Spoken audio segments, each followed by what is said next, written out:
Բանակում արկա պրոբլեմների մի զգալի հատվածը բանակում ոչ թե ծագում է, այլ խտանում եւ դրսևորվում։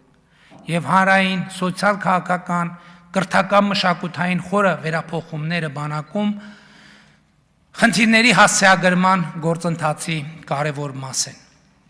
Ազգային ժողովի մեծարգո նախագահի հարգելի տեղակալներ, հարգելի պատգամավորներ, կառավարության հարգելի անդամներ, սիրելի ժողովուրդ։ Վերադառնալով Ռուսաստանի Դաշնության հետ մեր հարաբերությունների թեմային, պիտի ընդգծեմ, որ մեր նպատակը Ռուսաստանի հետ փոխշահավետ բազմավոլորտ համագործակցությանն ուղղված երկխոսությունն է, հավասարակշռված եւ հավասարակշռման արտաքին քաղաքականության, տարածաշրջանում խաղաղության հաստատման նոր պայմաններում հարաբերությունների վերափոխման, զարգացման եւ խորացման ուղղությամբ։ Սա հեշտ գործընթաց չէ, բայց մենք առանց կրքեր բորբոքելու գնալու ենք այս ճանապարհով։ Բայց պետք է ասել ուղիղ, որ արտահանման այն սահմանափակումները, որոնք Ռուսաստանի Դաշնությունը կիրառում է Հայաստանի նկատմամբ, քաջալերված եւ խնդրված են հայաստանյան ընդդիմության կողմից, ովքեր ռուսաստանյան որոշ շրջանակների առաջ ստանձնել են Հայաստանում իշխանափոխություն անելու հանձնարարություն եւ այդ շրջանակներին հավաստիացրել, որ սահմանափակումների գործադրումը կերաշխավորի իրենց հաղթանակը հունիսի 7-ի ընտրություններում։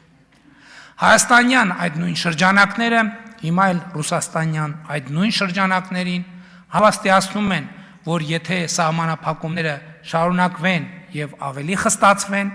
իրենք վստահաբար փողոցային պայքարով իշխանափոխություն կանեն։ Գաղտնի պլանը, որի մասին խոսում էր պատերազմի եռագլուխ կուսակցության առաջնորդներից մեկը, հենց սա է։ Ըստ այդ պլանի, իրենց հովանավորների աջակցությամբ պետք է այնպիսի տնտեսական սահմանափակումներ մտցվեն,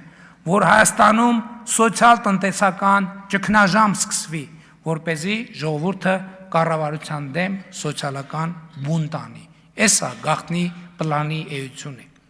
Իհարկե, սա նմանօրինակ առաջին պլանը չէ։ Նման մի քանի պլաններ նախկինում արդեն տապալվել են, այս մեկն էլ կտապալվի, որովհետև Հայաստանի ժողովուրդը իր պետականությունը, անկախությունը, ինքնիշխանությունը չի զիջի մաֆիային եւ Հայաստանի տնտեսությունն էլ կշարունակի իր դինամիկ զարգացումը։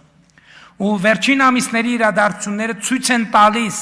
թե որքան կարևոր է հավասարակշռման եւ հավասարակշռված արտաքին քաղաքականությունը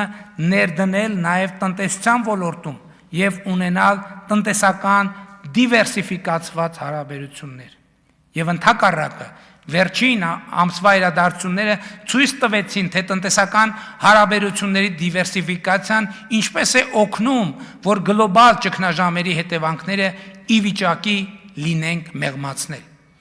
Հորմուզի նեղուցում եւ Ռուսաստանի Դաշնությունում նավթամթերքի մատակարարումների հետ կապված ճգնաժամի հետևանքով Հայաստանը բենզինային ճգնաժամի առաջ չկանգնեց, որովհետեւ 2018 թվականի հեղափոխությունից առաջ, մինչ այդ հեղափոխությունից առաջ եւ մինչ այդ հստակ վերահսկվող նավթամթերքի շուկան ազատականացվեց, այսինքն հեղափոխությունից առաջ վերահսկվողը ազատականացվեց։ 2025-ին սրան գումարվեց նաև Ադրբեջանից նավթամթերք ներմուծելու հանգամանքը։ Բոլորս մոռացել ենք, որ 2008 թվականի Օսեթիայում տեղի ունեցած իրադարձությունների մի քանի օր տևեց Հայաստանի բենզինի շուկան կաթվածահար էր եղել։ Իսկ այսօր գլոբալ փոփոխությունները այո գների վրա ազդեցություն ունեցավ, բայց ապրանքի արկայության հարց ընդհանրապես չառաջացավ։ 0 Դիվերսիֆիկացման այս տրամաբանությունը պետք է կիրառել տնտեսության բոլոր ճյուղերում, արտահանումների եւ ներմուծումների ոլորտում, եւ մենք գնալու ենք այս ճանապարհով, որովհետեւ ակնհայտ է, որ մեկ շուկայից անհամաչափ կախվածությունը, անկախ նրանից տվյալ պահին այդ շուկայի հետ կապված որևէ դժվարություն արկա է թե ոչ, սպառնալիք է, որը ցանկացած պահի կարող է կիրառվել երկրի անկախությունը սահմանափակելու համար։ Սա այն դեպքն է, որի կառավարման ճշգրիտ բանաձև գոյություն ունի։ Անկախությունը քչերից կախվածությունը փոխարինելն է շատերից կախվածությամբ, եւ նավթամթերքի շուկան այս բանաձևի կիրառման փայլուն օրինակ է։ 2024-ից 2026 թվականների ընթացքում Հայաստանի Հանրապետությունում նավթամթերք են ներմուծվել 20 տարբեր երկրներից։ Սա իրական դիվերսիֆիկացիա է, հավասարակշռման եւ հավասարակշռված քաղաքականություն, եւ այդ քաղաքականությունը պետք է տարածել տնտեսական բոլոր ոլորտների վրա։ Հարգելի ներկաներ, սիրելի ժողովուրդ, Առիթ ունեցել եմ ասելու, որ հայաստանյան ապրանքների արտահանման նկատմամբ Ռուսաստանի Դաշնության կողմից կիրառվող սահմանափակումները հակասում են Եվրասիական տնտեսական միության կարգավորումներին։ Դա ըստ էության ճգնաժամ է ԵԱՏՄ-ի համար, որի շուրջ քննարկումները մենք արդեն սկսել ենք կազմակերպության ներսում։ Ուշադրության արժանի է ԵԱՏՄ անդամ 4 երկրների ղեկավարների սույն թվականի մայիսի 29-ի համատեղ հայտարարությունը, որտեղ նրանք ասում են, մեջբերում եմ. կիսում ենք Հայաստանի Հանրապետությունում հնարավոր կարճ ժամկետներում Եվրոպական միությանը անդամագրվելու կամ Եվրոպական տնտեսական միության կազմում մնալու վերաբերյալ համաժողովրդական հանրաքվե անելու անհրաժեշտության մասին դիրքորոշումը։ Սա մենք ընկալում ենք որպես բարեկամական ժեստ, որը բարձր ենք գնահատում,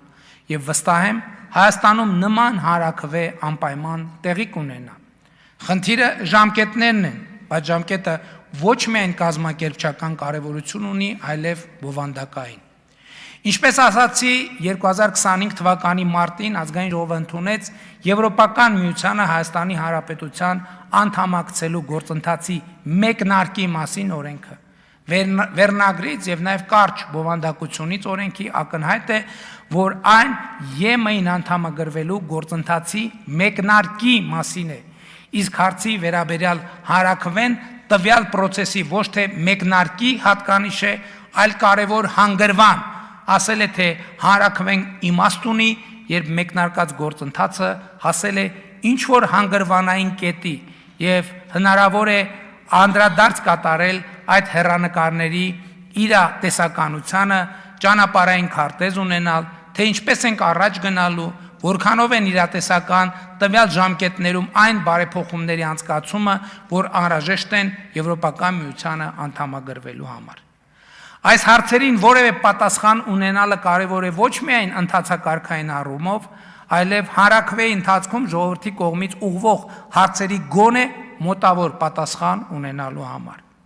Իսկ այս հարցերի պատասխանների շուրջ աշխատելու համար Հայաստանը նախ պետք է անդամագրվելու պաշտոնական դիմում ներկայացնի Եվրոպական միությանը։